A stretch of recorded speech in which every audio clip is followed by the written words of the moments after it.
Okay. So what we talked about last week, just a quick, 5-minute review here, is that Jesus at the end of chapter 3 had been out baptizing, and John the Baptist was out there baptizing. How close they were together, we don't know. Okay. But anyway, so they were baptizing. And then Jesus, as it starts out in chapter 4, he gets word that the Pharisees have gotten word that Jesus is out baptizing with John the Baptist. And so he knows that this is going to cause conflict. So Jesus backs away. Okay. And they're down in Judea doing this. And somewhere in here, between the time they were baptizing together and by the time that Jesus backed out, in the other gospels, that's when John gets arrested. But it wasn't Jesus's time yet to reveal himself like that. So he just backed out. So it said that he left Judea. He had to go back to Galilee, but he had to go through Samaria. That was his point. He had to go through Samaria. He didn't have to physically go through Samaria, because nobody went through Samaria. The Jews went to Samaria. I passed out that map last week. And you have Judea at the bottom, in the south. And that's like the Holy Land. That's where Jerusalem is. And that's where the temple is. And that's where all the holy people are. At the top of Israel, you've got Galilee. And Galilee's half Greek, and so you got a lot of Greek-speaking people and Greek mixed narratives going on, in there. We all know what the Jews thought of the Greeks, right? Not much. But in the middle of the country, you have Samaria, and we went through that at some length last week, that nobody liked the Samaritans because they were kind of like the leftover people. They were the ones left behind when Assyria came and took the northern kingdom away, and they left people that they didn't need down there. And then as the place repopulated, they intermarried with the people that were left there, and that's how they became the Samaritans. So the Samaritans were the lowest of the, were the lowest of the low. But he's got a reason to go to Samaria. He's got this meeting with this woman. She doesn't know it. The disciples don't know it. How much Jesus knew it was directly that woman, we don't know. He was on a mission from God, like the Blues Brothers. So he had to go through there. And we talked about where the Samaritans show up in the New Testament. Here at the Good Samaritan, when James and John were mad about the people being mad at them, and he wanted to call fire down on them, that was in a Samaritan village. And when Jesus sent out the disciples, he told them to go, but not to go to any Samaritan towns. Okay. But I missed a teaching point about the Good Samaritan, because we talked about the Good Samaritan, who are we? You got the guy laying on the ground dying. You got the rabbis walking around him to ignore him. A pastor was talking about, you see people asking for money and just kind of divert your way.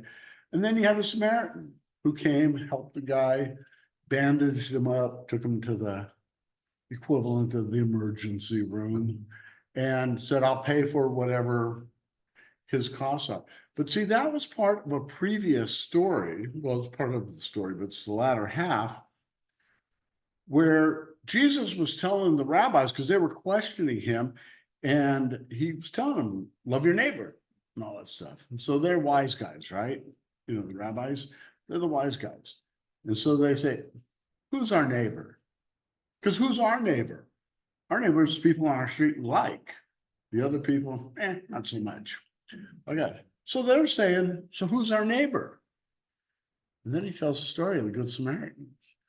So out of all the people that are in the story, the ones that they would hate the most is the one who did the will of God, and he's the one that Jesus don't. That's your neighbor. The people you don't even like, they're your neighbor. So the Samaritans get used both ways in in the stories. So let's see. So he goes to the well. It's high noon. The disciples have gone into town to, take the buckboard in and get supplies and victuals at the general store. And so he's left there, and the woman comes down. She's going to gather water. The reason she's there at noon instead of early in the morning, like when all the women went together and did their work, but did their, conversations, their fellowship time and stuff like that. Doesn't sound like it included this woman, that she was more of an outcast. So she has to go when nobody else is there. At least that's the way some people tell the story. So he's there, she's there. He says, "Give me some water." She goes, she's stunned. Men don't talk to women. Jewish men don't talk to women. Rabbis don't talk to women. So she's stunned. "Why are you talking to me?" It pretty much is her, is her reaction. Why is it that you talk to me? I'm just kind of reviewing where we were last week. So he gets her the water, or she gets him the water. And then she's talking to him because she's going, "Why is it you talk?" And then they get into the part about the water. Let me get my pages straight here because I'm not totally organized here. I got to find out where we left off. We left off probably around verse 13 to 15, where he says in 13 to 15, Jesus answered and said to her, and we talked about this last week, "Whoever drinks of this water will thirst again, but whoever drinks of the water that I shall give him will never thirst. But the water that I shall give him will become in him a fountain of water springing up into everlasting life." And the woman said to him, "Sir, give me this water that I may not thirst nor have to come here to draw." So he's using this analogy of water. She kind of picks up a little bit of it, but she says, "Yeah, give me that water. That way I won't thirst again and I won't have to come down here and fetch water." So Jesus kind of has to back away from the analogy of the water, okay? Because, analogies only go so, go so far. He needs to get her to a spiritual thirst, okay? Right now she's got a physical thirst. The village or her family has a physical thirst. The village has a physical thirst. She has to get them to where, excuse me, where she has a spiritual thirst. So in verse 16, he's going to get her to this spiritual thirst by calling for her husband. Okay. He needs to spark in her spiritual thoughts. And this is what you do in preaching when you preach the law to people. Because you have to preach the law to people to show them where their shortcomings are. So when you preach the gospel, they know that there's a reason that they need the good news. Because if you just tell people, "Let me tell you about Jesus," they go, "Why do I need Jesus? I'm happy. I'm a good person." People will say that. What you have to do is you have to show them their need. You have to show them for their spiritual thirst. So this is where we left off, was going to where it said, Jesus said to her, this is verse 16 of chapter 4 of John, "Go call your husband and come here." And I think this probably starts on your second page, your second handout there, which I don't even know if I've got. I guess I had to look at it so I know where I'm directing you guys. Okay, so he says, go call your husband and come here. The woman answered and said, I have no husband.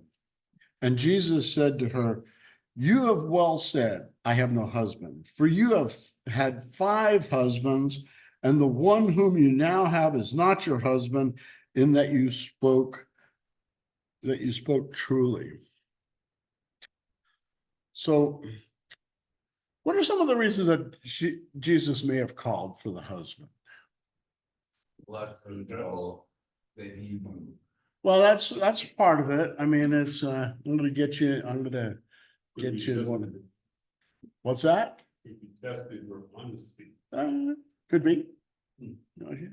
Here's the thing, is he's out talking to a strange woman by himself. And they don't do that. So he gets to a point where probably need her husband here. Like, yeah, go get your husband before we talk more. Type of a thing. And then all the other things are true.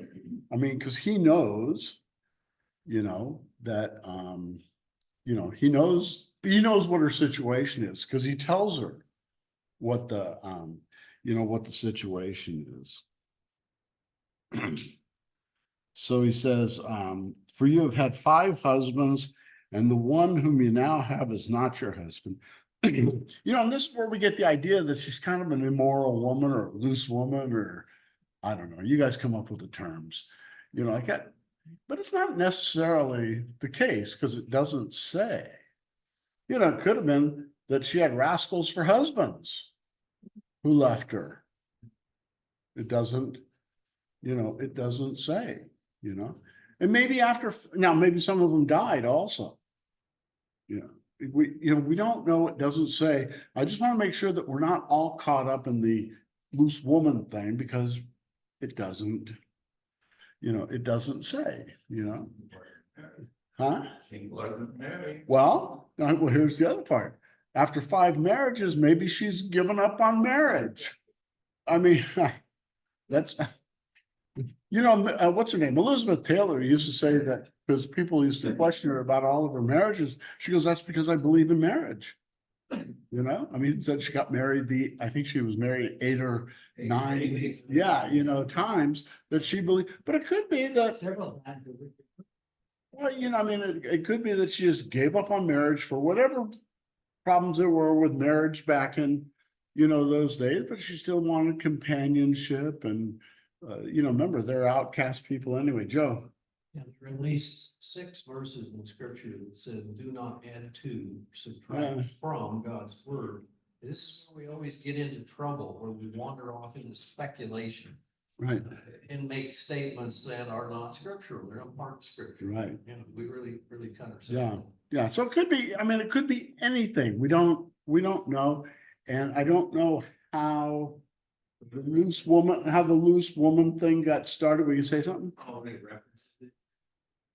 I know, like the original words that have specific meaning. No, it doesn't. So you gotta remember, his conversation. No, in fact, what the thing is that Jesus, with her 5 husbands, is affirming marriage. He says, husband. Yeah, he says nothing bad about the fact that she's been married 5 times. I mean, in a negative way. Okay, he's affirming, yeah, she was married, but now the one that you were, living with. But I don't even think that was to try to get her.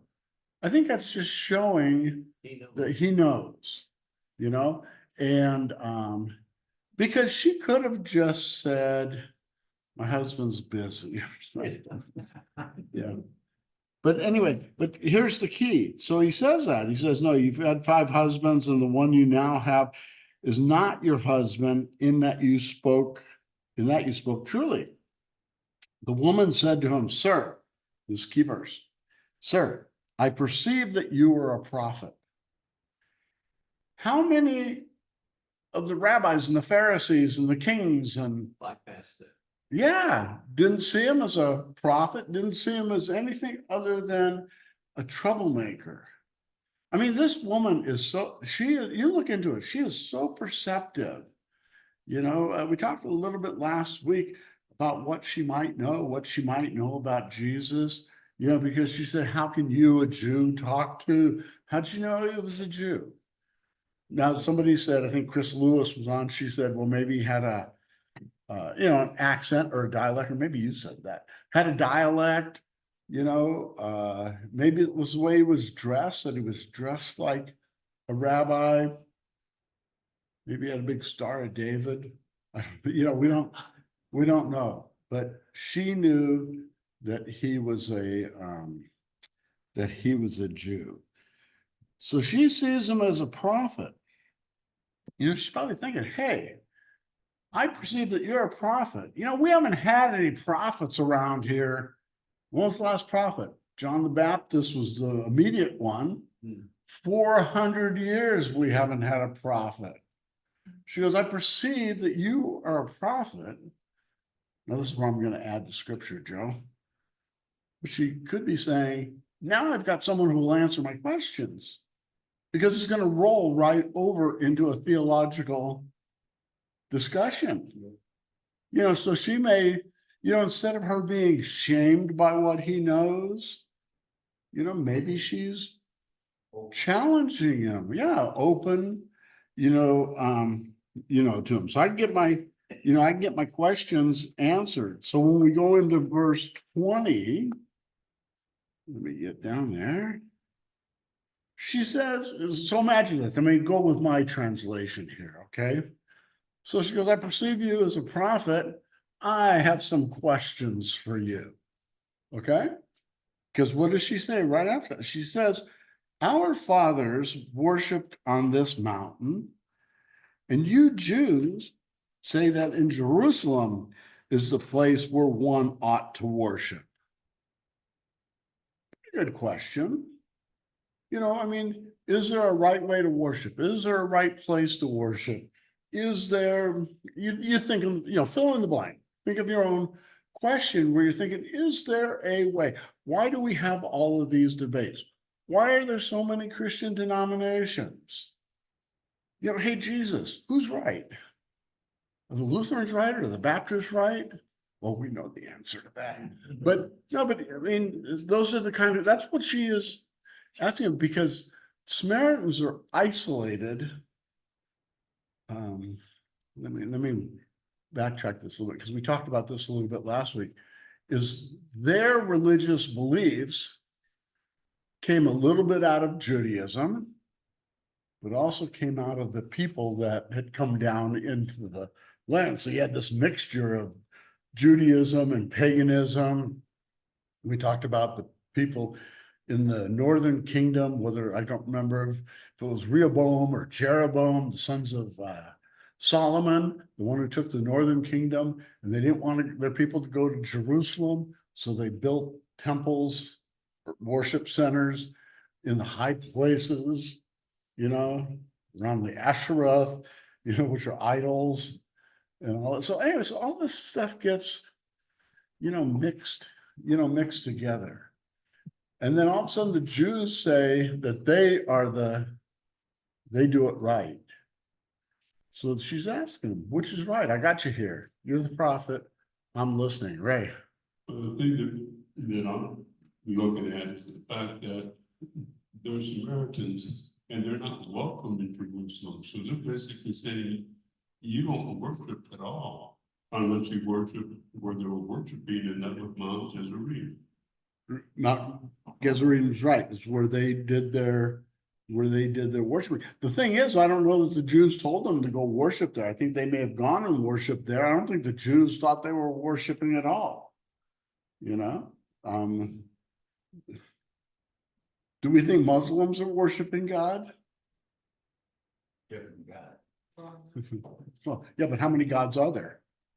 So they're not worshiping God. That would be our thought. Now, we're too polite to say that out loud. That's why we got the door closed. No, but we're too polite to say it. But that should be our belief. People that are non-Christians worship false gods, and that's the Jewish position towards the Samaritans. Okay, is that they're worshiping false gods. Any questions? Anybody want to throw a stone? Okay, I'll duck. So Jesus said to her, "Woman, believe me, the hour is coming when you will neither on this mountain nor in Jerusalem worship the Father." What? Not even in Jerusalem, you're not going to worship the Father? Yeah, he could have said, "You guys better stop your false worship there on that mountain and come over to our mountain."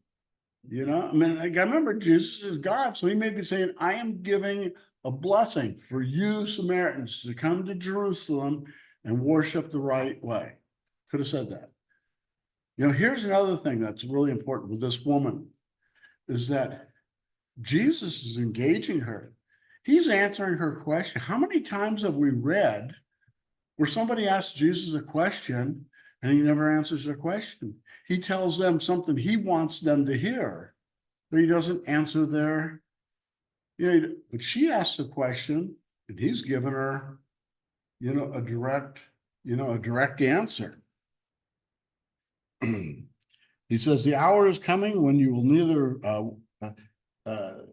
on this mountain nor in Jerusalem worship the Father.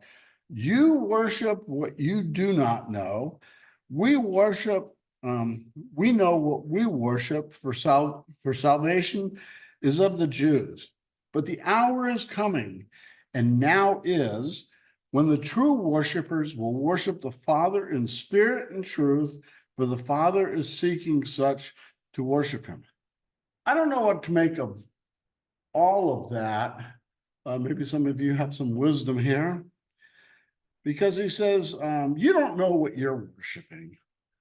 We know what we're worshiping." But what I think he's saying when he's doing that collective "we" for the Jews, doesn't do us any more good that we know what we're worshiping versus you guys not knowing what you're worshiping, because the worshiping is going to change.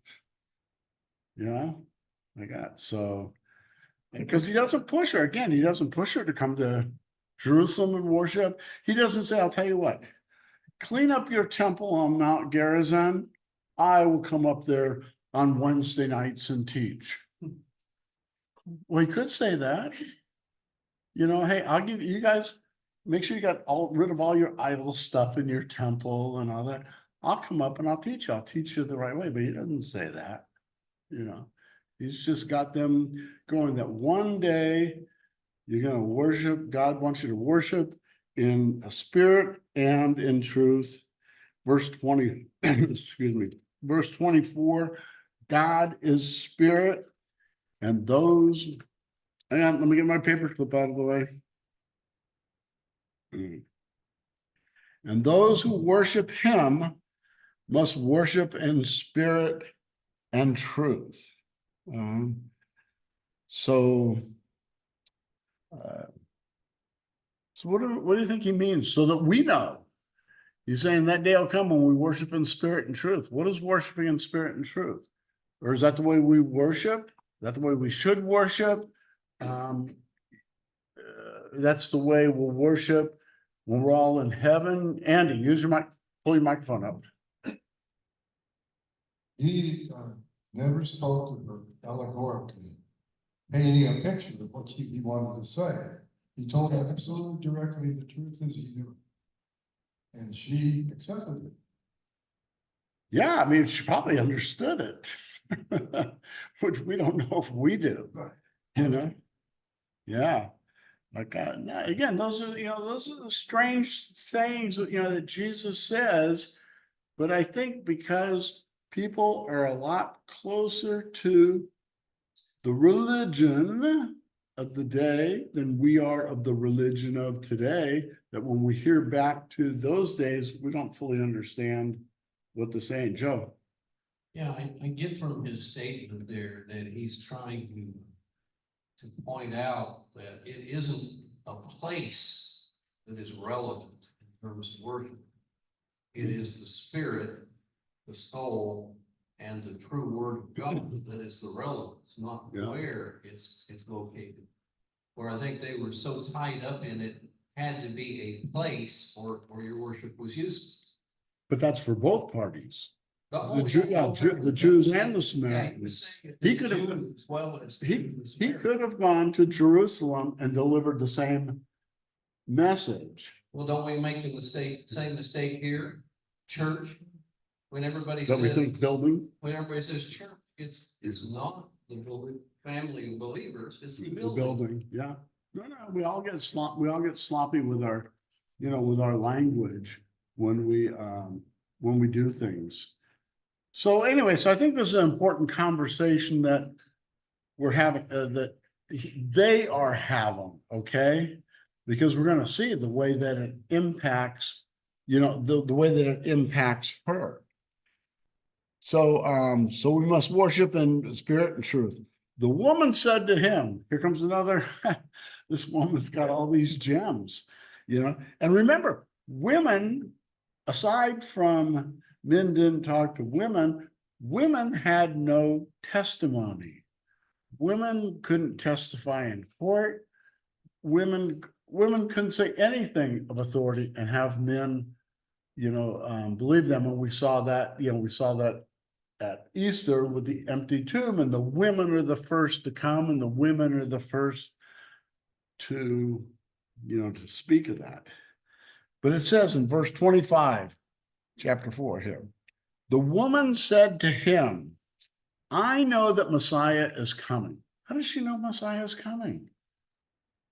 She's a Samaritan. She's a woman. She's outcast for one reason or another. Huh? Yeah. Well, it's not even just a matter of she heard it somewhere. I mean, she believes it. Yeah. That's the thing. When you read her statements, you just take her statements.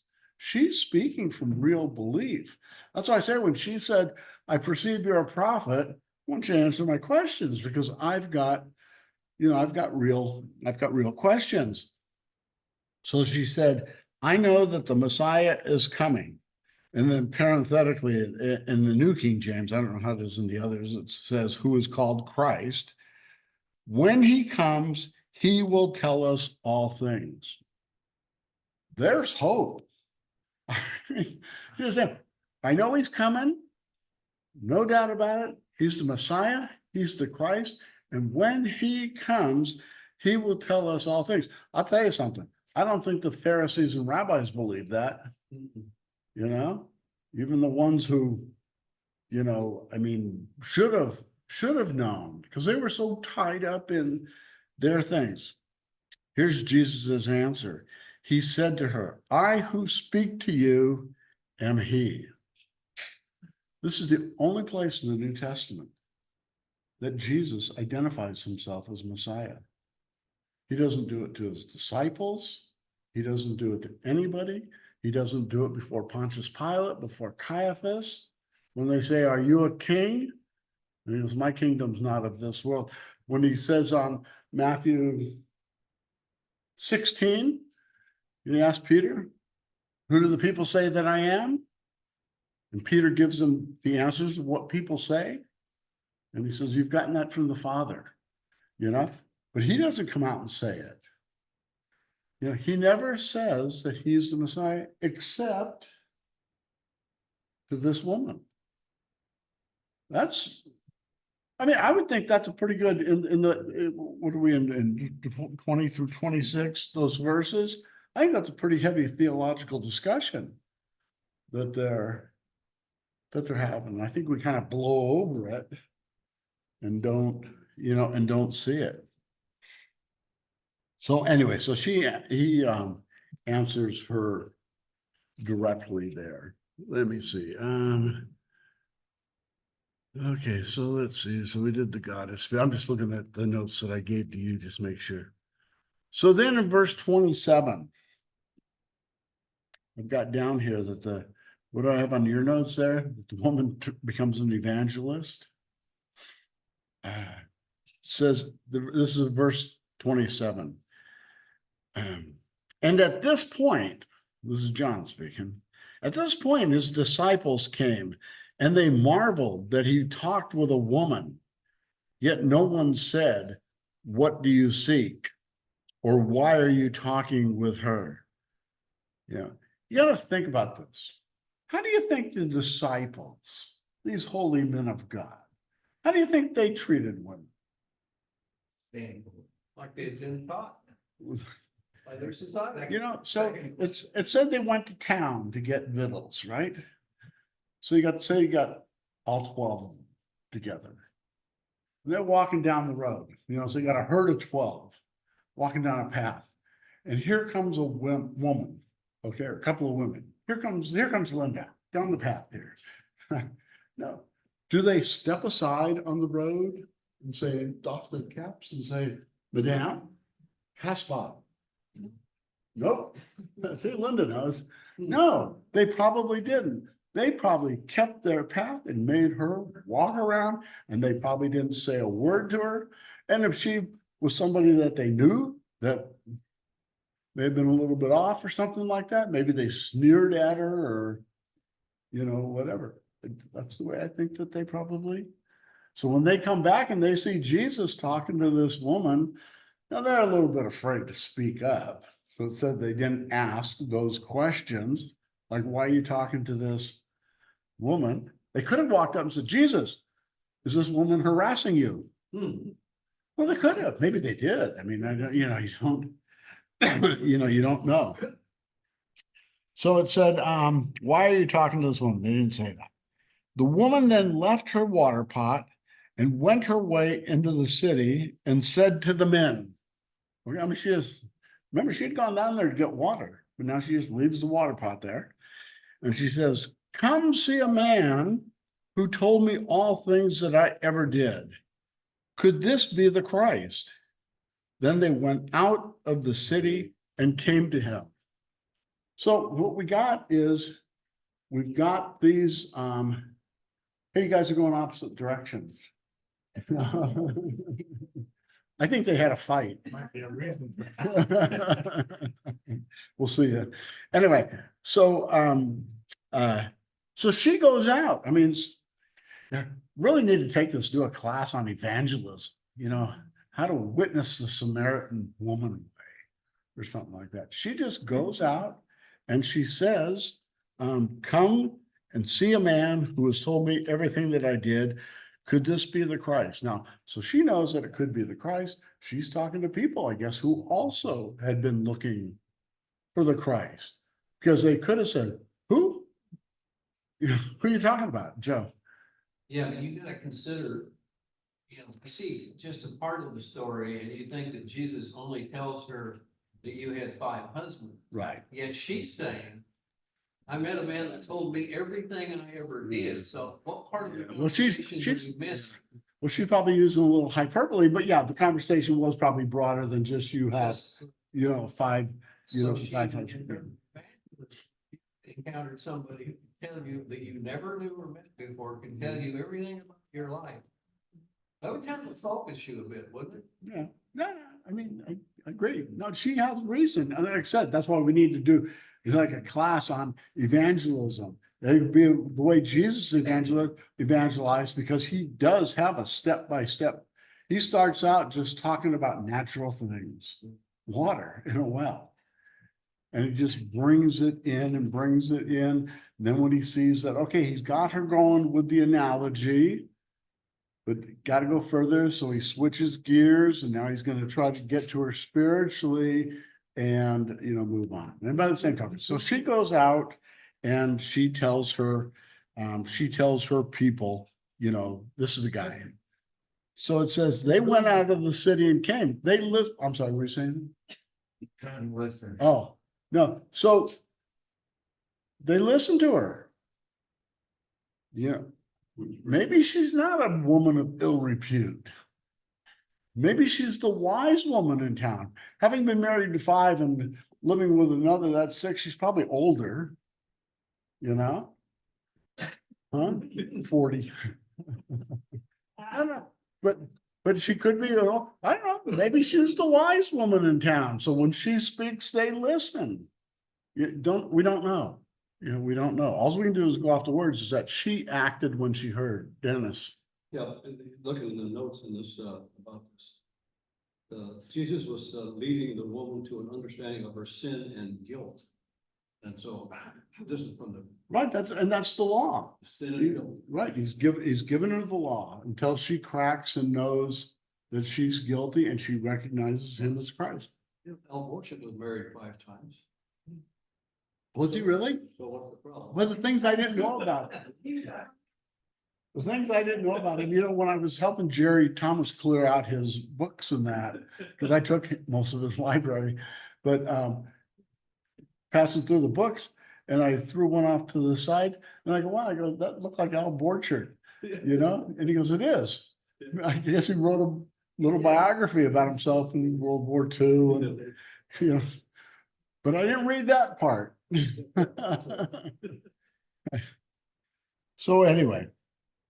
So they went out of the city and they came to him. So they're listening, they're spiritually alert. The ones who should be spiritually alert ended up by hanging Christ on a cross. So they probably missed that part. So what time was it? Okay, in 31, it says, in the meantime, the disciples urged him, saying, Rabbi, eat. But he said to them, I have food to eat of which you do not know. Therefore, the disciples said to one another, because the disciples were always so with it, in tune.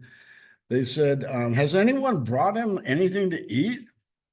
Because that's all they figure. If he's not hungry by now, somebody must have given him something to eat. Jesus said to them, my food is to do the will of him who sent me and to finish his work. I mean, Jesus just runs on the energy of the Spirit, when he's doing things like that. So while the woman's gone, Jesus isn't wasting any time not teaching the disciples. Let's see, how much more? Let's see, I'm looking at the time and looking at where I am. 35, let's go to, so he's going to be teaching them. He says, do you not say there are still 4 months and then must come the harvest? Because I guess that's what they would say, hey, the harvest is 4 months old or 4 months to go until it's harvest. When's harvest season? Some of you are farmers. September? So You gotta tell me what crop. So say if it's September, okay, so then you got August, July, June, May. But right now, they're saying the harvest is in 4 months. He says, behold, I say to you, lift up your eyes and look at the fields, for they are already white for harvest. He's not talking about the wheat fields, okay? He's talking about the people, the people who need Jesus. And he who reaps receives wages and gathers fruit for eternal life, that both he who sows and he who reaps may rejoice together. For in this the saying is true, one sows and another reaps. I sent you to reap that for which you have not labored.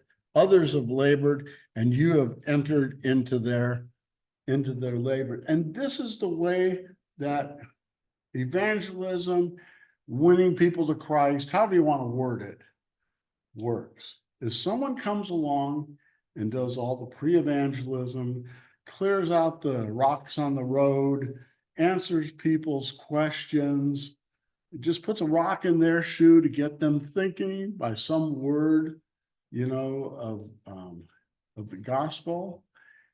And then someone comes along years later, maybe, and speaks to them again. The people respond, and it's that person that reaped, but the process began with the other person. I don't know how many people, when I was, with my Jewish background and, was pretty much a secularist, until I was 32. I don't know how many people prayed for me in those years. People talked to me and I didn't respond. I was never hostile. Oh, I wasn't hostile, but I mean, I wouldn't respond and stuff like that. And then someone comes along some years later and says something to you that you're ready to hear, you know? And so that's what Jesus is saying. See, Jesus did the work. You know, he planted the seeds. He's telling them, go out and reap the harvest. Like that. And it will work. We'll see with the woman is that he planted it with her. She went out and reaped, you know, with her neighbors. He said, I sent you to reap for that which you have not labored. Others have labored and you have entered their labor. So in verse 39, we'll finish up. Verse 39, he says, and many Samaritans of that city believed in him because of the word of the woman who testified. He told me all the things I ever did.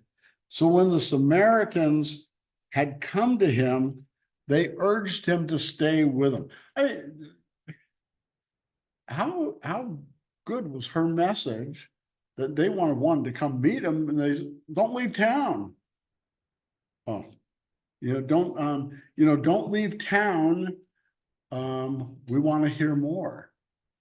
When was the last time you said that to a preacher? Tell me more. Pastor Skip, you want to come over to my house this afternoon and tell me more? No, but that's, technically, that should be the response from somebody in the congregation. You would think to go to the pastor and say, hey, can I make an appointment? Can we talk more? I want to know more about this that you talked about. And that's what that's exactly where these people are. Let me do. So when you think about being ripe for harvest, first of all, the lady went and told. They might have thought, oh, you're crazy. Maybe she tells this guy she's living with. But the whole town was ripe that if we said such a thing, come see someone that I just met that knows everything about me, right? Yeah. And it's like, how many people are gonna go? Yeah, It's like you're busy doing stuff. And they're just immediately they just go. yeah, And if she doesn't speak up, other people don't know Jesus. So yeah. It's so important. Like I say, this story of this woman, after we went through all we went through last week, and I'd prepared for this, and I'd taught it before, but I don't even remember what it was. Something that somebody said last week's class. Maybe go back in and restudy the whole thing from a little bit different perspective of really, this isn't about Jesus and the woman. This is about the woman and her neighbors, Yeah. Anyway, you were going to say something, Jen. Sure. Yeah, a lady in our church one day asked me to go speak to her son, and he didn't believe at first. She was a longtime member of our church. So I went and visited with him, and his opening statement to me was, tell me the truth about this guy named Jesus. Yeah. Oh, but his mother. Oh, good. I was prepared to lie to you. Now I can tell you the truth. Just his mother, he heard enough, but he didn't believe. He just had a hard time with it. Coming from his mother wasn't adequate. Yeah. But for whatever reason, but he says, I've never had anybody tell me that. Tell me the truth about this guy named Jesus. Yeah. Oh, sit down for a minute, for a couple of weeks. Yeah. No. I mean, like I say, people are ready. We just don't know it. Joe. Yeah, and Dennis hits it right on the nail on it when he says, tell me. Yeah. Because how many people tell, but they don't tell the truth Right. because they themselves have not heard the truth. Yeah. So they're sharing a speculation. And that's how we get off base. Or people say, come to my church. We're a friendly church and we play cornhole or, I mean, no, but we do, we kind of want to ease people in instead of saying, let me tell you about Jesus. Or if you're going to say, come to my church so you could hear more about Jesus. Like that, but keeping it focused like that because we're not bold. But eventually you have to get them guided into reading and studying the scripture. Yeah. Because there you get the truth. Yeah, It's just speculation and conversation, and there's a lot of damage done. yeah. But most people, if you get them sucked in, you know, you get someone to come to church who's not going to church, they've got a commitment there now. And now they can hear. Now you're talking to them on level ground. And then you say, you know, call me. We'll talk more. I'll come over. We'll read more or stuff like that. So, and that's what these people did. They came because of her testimony. Okay. Oh, I'm sorry, Nick. That's a good question. Hand me a microphone so that they can hear online. Speak. Well, oh no, it's just about like genuineness. So that's like something I've never been able to really get an answer out of somebody about, like scripturally, how do you, because it seems like it's a scheme a lot of times when we talk about evangelism. It seems like it's what? It turns into like a scheme that like connect the dots. Amway. Just do this. Yeah. And it just doesn't seem organic. You know, and that's like, I guess my mindset has always been like, God will bring somebody that he needs to when the time's right. Because I think oftentimes when like a lot of churches do the outreach, they're on the corners, you know, and they'll do it when there's like a gay parade or something. It's like, they obviously, they don't care. They know Jesus probably doesn't like or whatever. So that's just been something I'm in trouble with, is like, is there like a biblical basis in this book? Because to me, it's just like, just go with the flow. I would think something like that. I would think something like this. Like I said, Jesus started out speaking about something that was natural. Yeah. You know, water, you know, and so you just, once you've established a relationship, you know, with people, because you can start out also, you know, by, you know, saying something to the effect of, you were talking to somebody today and you just say, hey, let me tell you what I did this morning.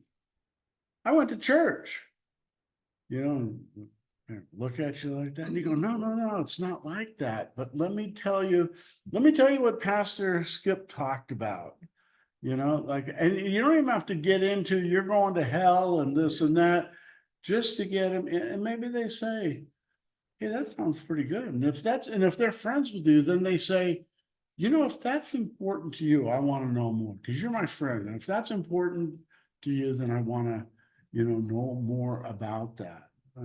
You know, but there isn't really a book way to. No, I wasn't asking that. I just know that Yeah. oftentimes that seems kind of like, it's been discouraging to me because I've been in churches where that's kind of on the emphasis to like evangelize. Yeah, it's I just feel like that's like so.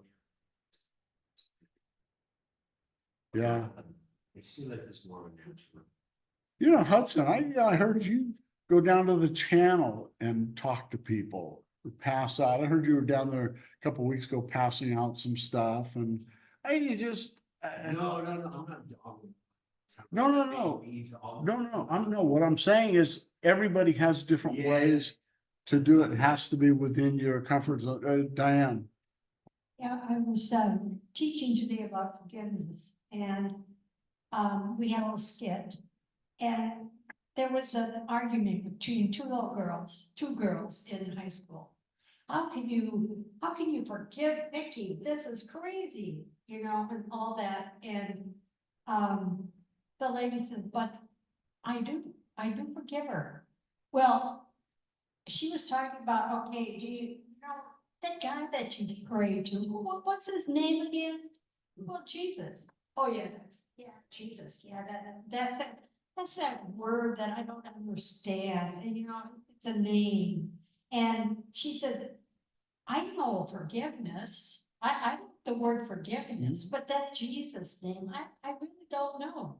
And the lady says, well, why don't we talk about Jesus some more? No, I really don't like that name. I like forgiveness. Let's talk about forgiveness. And the lady says, well, we could go to church and you can learn about forgiveness. And then from forgiveness, you'll know more about Jesus. Oh, there's that again. Yeah. And the lady said, but you know what? That name will come so familiar with you that you will love that name and you'll love all what he's got to do with all of forgiveness, happiness, your heart will be filled and all this stuff. Yeah. And we said, well, you know, that's right. I don't really have to know the name right away. I can do what he does. I can do forgiveness. I can do all of what he has in mind. And then I'll know his name. Yeah. And it was really a good story. And I thought, you know, you don't need that name right off the bat, because sometimes you speak that name. Right, and people are repulsed by it for whatever, there's whole bunches of different ways that you could do it. And it depends on who you're speaking to, how close you are. Anybody ever hear the story about Helen Keller? The way that Christ was introduced to her by, what was the lady's name? Annie, anyway, is that you know, the one who used to do the sign language, you know, in her hand and stuff like that. And she was witnessing to Helen Keller and, you know, by, you know, doing the hand things. And she told her about Jesus. And Helen Keller, if you don't know Helen Keller, she was born blind and mute and, you know, but her response back was that, oh, I know who that is. I just never knew his name. Wow. Yeah, Testimony. yeah, you know, so. Anyway, so these people, let's just finish up real quick. Then they said to the woman, now we believe, oh, so they said, you know, they originally believed because of what she said on her testimony, but then they get to know Jesus himself. And they say, then they said to the woman, now we believe, not because of what you said, for we ourselves have heard him, and we know that this is indeed the Christ, the Savior of the world. Haven't heard that before. You're hearing it from the Samaritans. You know? So all of us, our parents may raise us. We may hear people talking about it, you know, stuff like that, and they're giving you their testimony. And testimonies are okay, you know, like that, but you know only because of their testimony. But then when you get to know Jesus yourself, it's yours. Then that becomes your testimony that goes out to someone else. Dennis, then we've got to wrap it up. Yeah, this is my last one. Yeah, this is your last one. We all have heard of Hanoi Jane. Fonda? Jane Fonda. I watched her in an interview. I know she hated the name by a lot of people, but someone asked her about her Christianity, and this is not too long ago. She said, "Yes, I believe in Jesus Christ. I will believe in Jesus Christ as my Savior." I said, "Well, how did that come about?" Through my chauffeur. Yeah, Through my there you go. chauffeur. Still don't change what she did. But, Yeah. you know, I was, whoa. Well, now Oh, I'm going to put you together with Diane, and you can talk to her about forgiveness. So you can forgive Jane Fonda for 50 years ago. Yeah. And that's, like, and maybe you'll hear the name Jesus. No, but that's the way that it works. I just think that this story of the Samaritan woman is, I'm like Deacon Dennis, all these stories that we teach on. Yeah, that's my favorite. Dennis with his hymns, you know, they're all his favorites. But I think that's a lot. And then what's going to happen, because we probably won't cover it, is Jesus leaves town. And he goes back up to Galilee. This is the end of chapter 4. He goes up to Galilee and he starts doing his ministry up there. And I don't know, it was the centurion's son that he healed and stuff like that. But we're not going to cover that because I can't cover every single story. But we're going to go into, after the meeting next week, then we're going to go into the Sermon on the Mount. Because that is a big event. You know, I don't think people realize Sermon on the Mount takes 3 chapters in the book of Matthew, 28 chapters. Now, you remember half of the book of Matthew is on Holy Week. So on that other half, 3 of those chapters are just on the Sermon on the Mount. So that's, to me, that's a pretty big event. Okay. Any final question or comment? The answer is no. Dennis? This is my one. Okay. But I think it's so good, it's so great that I can invite people to church knowing what they're gonna hear, knowing they're gonna hear the word. Starting with the children's sermon and working your way up to the main sermon for the day, and it's gonna be the truth. And Yeah. I think that's just one. Yeah, and that's always the case, is that, because in some churches you'd go into, you have no idea what they're gonna teach. Turning this And then you breathe a sigh of relief because, hey, they did preach, the gospel, but I mean, some of them you just don't, I mean, some of them would even bring up Hannah Jane. I mean, come on. Okay, so let's close with the Lord's Prayer. Howard, how you doing? Okay, Howard's still there. You're muted. Okay, let's pray. Our Father, who art in heaven, hallowed be thy name. Thy kingdom come, thy will be done on earth as it is in heaven. Give us this day our daily bread, and forgive us our trespasses, as we forgive those who trespass against us. And lead us not into temptation, but deliver us from evil. For thine is the kingdom, and the power, and the glory, forever and ever. Amen. Thank Very, you. very good. Thank you all. Howard, we'll see ya.